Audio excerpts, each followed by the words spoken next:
Hello everyone. நான் ரெகுலராக work பண்ணுறதுல பார்த்தீங்கன்னா, ஹிமாலயன் பைக்கை பொறுத்த வரைக்கும் ரெகுலராக இந்த மாதிரி சின்ன சின்ன மெயின்டெனன்ஸ் இருக்கும். அதில் பார்த்தீங்கன்னா ஃபஸ்ட்டு பிரேக் பேட் நான் அடிக்கடி மாற்றுவேன். ஸோ ஒரு 5000 கிலோமீட்டர் கொஞ்சம் தேய ஆரம்பிச்சிட்டாலும் மாற்றிடுவேன். ஏன்னா இந்த இது மாற்றி கிட்டத்தட்ட ரொம்ப நாள் ஆகி போச்சு. ஸோ அதனால் இப்போ மாற்றுவேன். ஒரு 10,000 கிலோமீட்டருக்கு ஓடி இருக்கும். நான் எப்போதுமே 5க்கு ஒருக்க செக் பண்ணி ரீப்ளேஸ்மெண்ட்டே பண்ண சொல்லிடுவேன் எப்போதுமே. ஸோ அதான் என்னுடைய ஹேபிட்டு. ஸோ ஒரு சின்ன ஒரு பொருளை லைட்டாக ஒரு சின்ன கம்ப்ளைண்ட்மே மாற்றக்கூடிய ஆள் தான். ஸோ அந்த மாதிரி தான் இன்றைக்கி இந்த 2க்குமே மாற்றினேன்.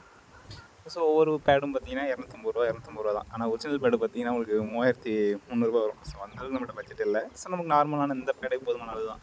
இன்னொன்று நான் அதிகமாக வேகமாக போகிறதும் இல்லை. நான் நார்மலான ஒரு 80 கிலோமீட்டர் ஸ்பீடில் தான் போவேன். So this is enough for me. So நீங்களும் சின்ன சின்ன வேலையை பார்த்துக்கோங்க. அடுத்து பார்த்தீங்கன்னா இந்த செயின் க்ளீனிங். ஸோ நீங்கள் செயின் க்ளீன் பண்ணும்போது எப்போதுமே அந்த கவரை ரிமூவ் பண்ணிவிட்டு க்ளீன் பண்ணிங்கன்னா சூப்பராக இருக்கும். ஸோ அதையும் பார்த்துக்கோங்க. ஸோ ஃபுல்லாக க்ளீன் பண்ணுறதுக்கு நல்லாயிருக்கும். ஸோ ஃபுல்லாக கட்டிட்டிங்கன்னா ரிம்மில் இருந்து ஸோ முன்னே இந்த சின்ன பல்லு வரைக்குமே சூப்பராக க்ளீன் பண்ணிடலாம். ஸோ இந்த மாதிரி க்ளீன் பண்ணி பழகுங்க. Okay, by.